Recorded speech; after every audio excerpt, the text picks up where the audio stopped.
तो अब दिक्कत ये पड़ी कि भाई मोहम्मद साहब की गद्दी को कौन ले, उत्तराधिकारी कौन बना। तो उन्होंने कहा कि इसके लिए कोई अल्लाह की तरफ से तो हुक्म आएगा नहीं, क्योंकि पैगंबर ही लाता है अल्लाह का हुक्म। तो क्या काम करो, उन्होंने कहा अजमा, कलेक्टिव निर्णय लेने के लिए पंचायत जैसी होती है ऐसी एक बड़ी पंचायत बुलाई, उसका नाम लिया अजमा। अजमा को ये अख्तियार दिया कि कुरान शरीफ की जो आयत हैं उनका सही तफसीर भी तुम ही करोगे, उनकी व्याख्या जो अजमा कर देगा वही व्याख्या सही मानी जाएगी, और दुनिया में कोई व्याख्या करे तो उसको पालन नहीं करेगा, क्योंकि कुरान में कोई तरमीम नहीं हो सकती, बदलाव नहीं हो सकता।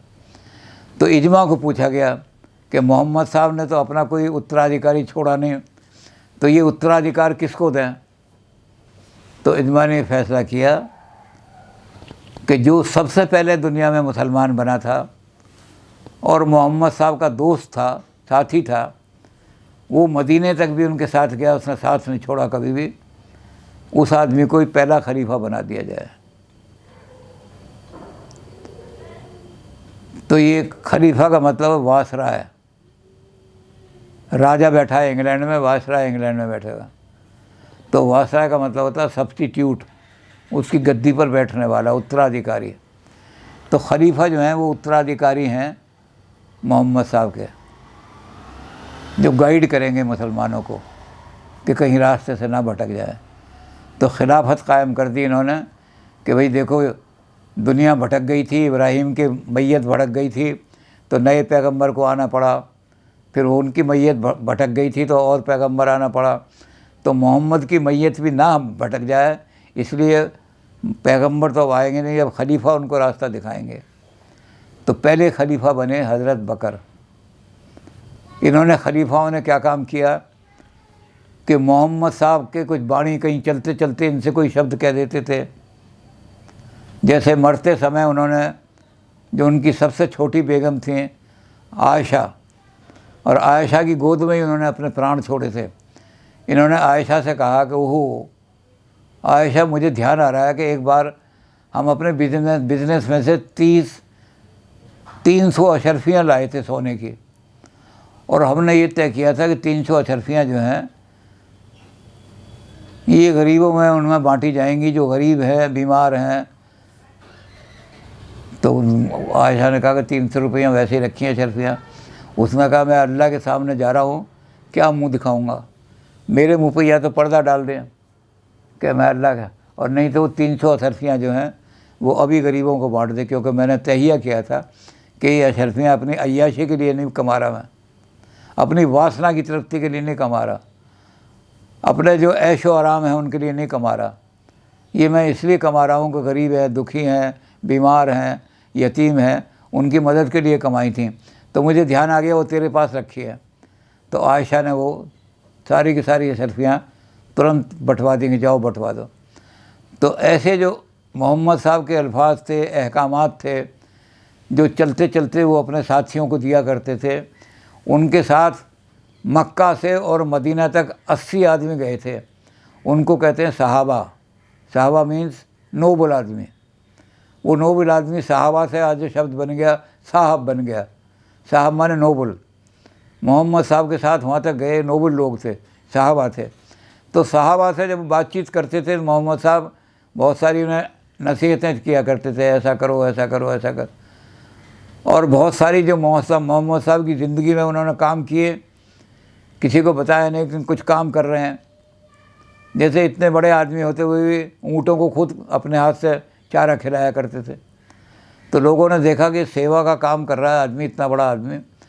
तो लोगों ने मोहम्मद साहब की ज़िंदगी से और मोहम्मद साहब के जो ऐसे कभी कभी नसीहतें किया करते थे अपने साथियों को, उनको इकट्ठा किया।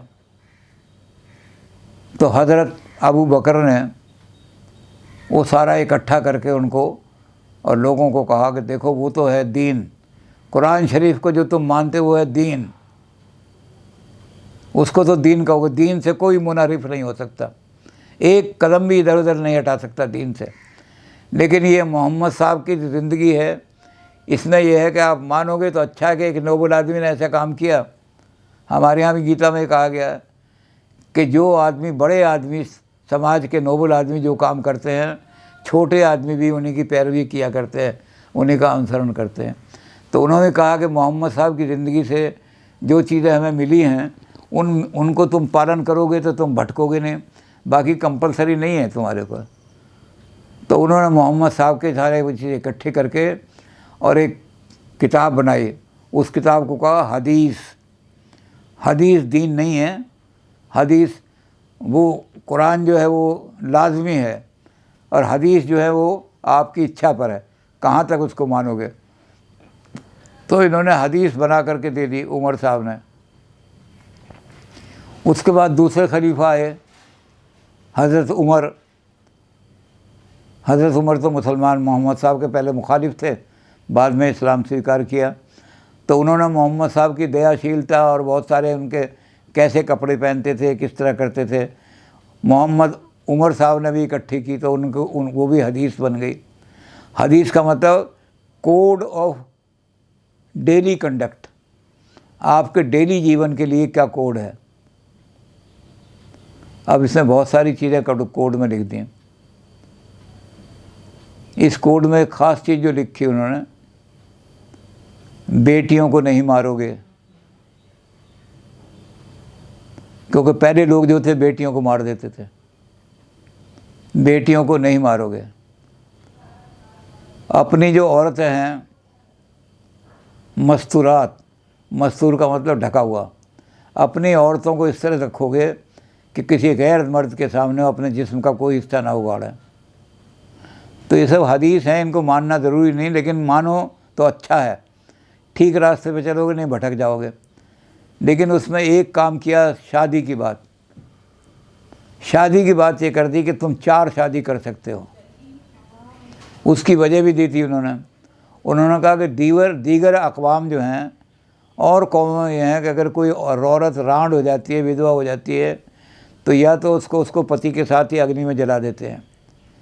विधवा औरत को जीने का कोई इख्तियार नहीं है, इसलिए उठाया, उसकी पति के साथ जला दिया और उसको कहा ये सती है, ये अपने पति के साथ जल गई। या उसको घर से निकाल देते हैं मनहूस कह करके कि जिस शुभ काम पर इसकी परछाई पड़ जाएगी। अब एक जो है सुहागन स्त्री चूड़ी पहन रही है और कोई विधवा की उस पर परछाई पड़ गई, तो उन चूड़ियों को तोड़ करके फेंक देगी, नई चूड़ी पहनेगी। तो वो विधवा को इस बुरी दृष्टि से देखते थे, इसलिए विधवाओं को घर से निकाल देते थे। तो इन्होंने कहा कि मुसलमानों को ये करो कि अगर कोई औरत विधवा हो गई है तो उसको सहारा देने के लिए एक और शादी कर लो, तो विधवा ना बोझ बनेगी, ना विधवा को जिंदा को जलाया जाएगा। फिर उन्होंने लिख दी इसमें कि अगर कोई आदमी मर जाता है तो बेटा और बेटी को उसकी जायदाद पर बराबर हक मिलेगा।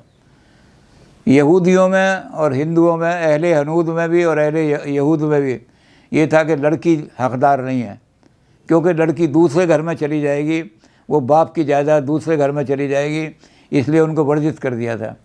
इन्होंने कर दिया लड़कियों को, लड़की बराबर की हकदार है, चाहे वो यहाँ रहे चाहे वहाँ रहे। अपने अजीज़ जो हैं, शादियों का भी इन्होंने कर दिया कि शादियों में कुछ बता दिए कि देखो जिसने एक ही माँ का दूध पिया है, अगर एक जो आदमी एक दाई जो है वो एक बच्चा यहाँ से ले आई, एक बच्चा यहाँ से ले आई, उन्होंने एक साथ दूध पी लिया तो शादी नहीं कर सकते। हमशीर जो है, हमशीरा, वो दूध नहीं पी सकते। तो इसी तरह उन्होंने बहुत सारे 5 या 7 वर्जना कर दिए कि ये आपस में शादी, माँ और बेटे की शादी नहीं हो सकती, बाप की और लड़की की शादी नहीं हो सकती। तो इस तरह से उन्होंने 5-7 रिश्ते बाकी कह दिया कि हर एक से जो भी अच्छा रिश्ता मिल जाए, अपने करीबी रिश्तेदार से आप शादी करोगे तो ज़्यादा अच्छी रहेगी। हमारे यहाँ करीबी रिश्तेदार से शादी करना बुरा माना जाता है। उन्होंने कहा कि जिसको आपने 20 साल देखा है, लड़की की उम्र शादी की आपने 15 साल रखी, तो 15 साल आपने जिनकी ज़िंदगी को देखा है कि उनकी ज़िंदगी पवित्र है या अपवित्र है। अब कहीं शादी हो गई, बाद में पता लगा कि लड़का तो जुआ खेलता है, लड़का तो क्या करें। तो इसलिए क्या करते थे कि सारी चीज़ें, इन्होंने कहा कि जिसको तुमने 15 साल देखा है कोशिश ये करो कि वहाँ शादी करो। चचेरी बहन से शादी जो होती है, चाचा की लड़की से शादी हो जाती है, मामा की लड़की से शादी हो जाती है, क्योंकि वो देखे हुए हैं। अगर उनमें कोई ना मिले तब दो गैर जगह शादी करो, लेकिन वो इस तरह से करो कि जिसके बारे में आपको पूरी नए एडवर्टाइज निकाला शादी कर दी, ये मत करो। तो इस तरह करो इन्होंने सारा। तो मुसलमानों ने ये कर दिया कि बेवाओं को भी मत जलाओ, उनकी दूसरी शादी कर दो।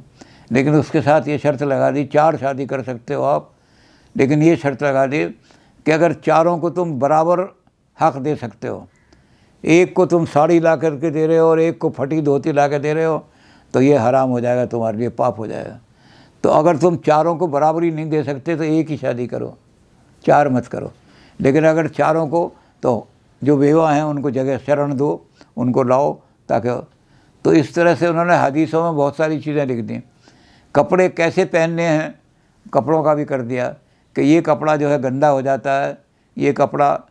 फिर हम जब मूत्र करने के लिए जाते हैं तो मूत्र की एक बूंद जो है वो एक बूंद रह जाती है, कपड़े को नापाक कर देगी।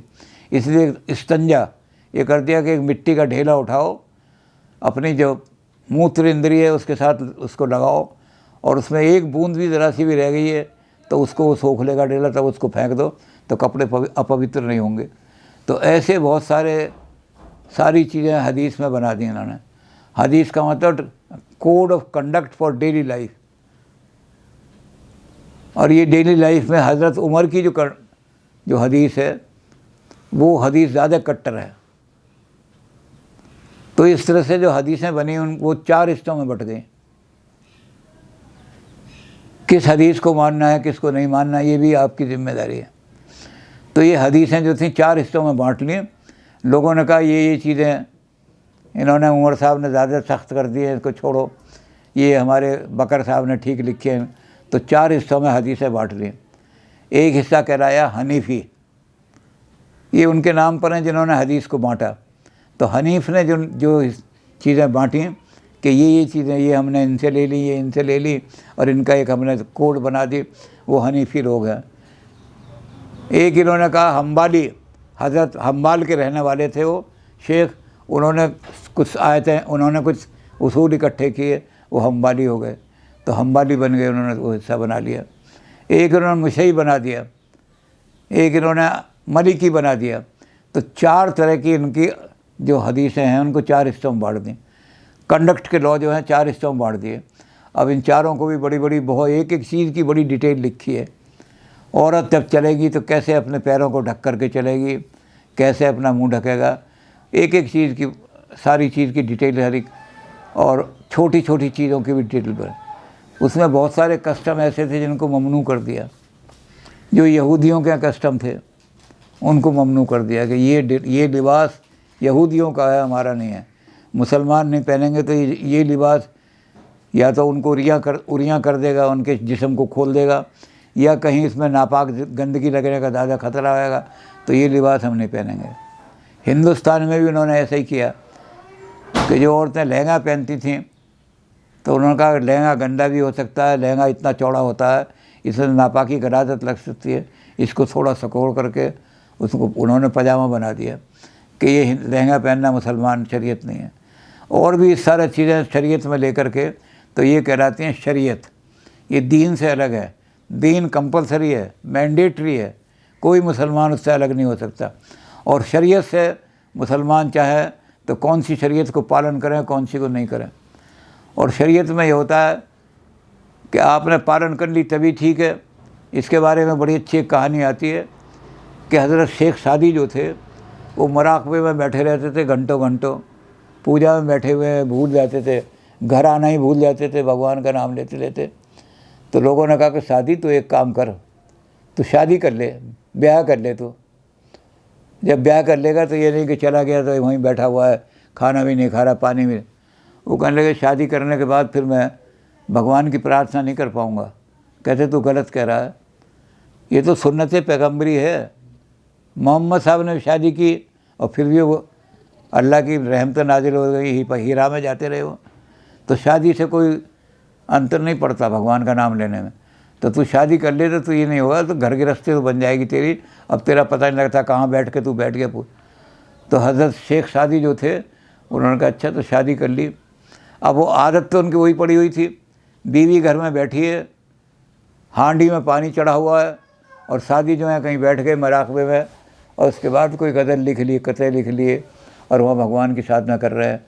घर आए तो कहने लगी कि मैं तो पानी गर्म करे बैठी थी, ओहो मैं तो भूल ही गया था, मुझे ध्यान ही नहीं था कि मैं शादीशुदा हूँ, मैं तो अल्लाह की तरफ था। तो एक दिन बीवी को आया गुस्सा, उसने वो हांडी मारी फेंक करके कि कब तक मैं भूखी बैठी रहूँगी। तो गनीमत क्या हुई, वो उनके सिर में नहीं लगी बल्कि दीवार में जाके लगी, तो हांडी फूट गई, पानी तो गिरा उनके शरीर पे, और वो हांडी का छल्ला जो था वो आकर के गले में पड़ गया। शादी भागे वहाँ से। तो लोग कहने लगे सादिया आफत से अहमद बरसरी, ये गले में तेरे हांडी का जो घर पड़ा हुआ है, क्या आफत क्या आई है? उन्होंने कहा आफत नहीं है, ये दर गुलोयम सुन्नत है पैगम्बरी, पैगम्बर साहब की सुन्नत थी विवाह कर लो, तो ये सुन्नत तो लटका रहा हूँ मैं मेंबर साहब की सुन्नत। तो सुन्नत पैगम्बरी है कि मोहम्मद साहब ने जो किया था उसका अनुसरण करो। मोहम्मद साहब जो चलते चलते लोगों से बात करते थे, नसीहत कर देते, उनको अनुसरण करो या ये ना करो, यहाँ फ़र्ज़ की तरह से लाजिम नहीं है। मैं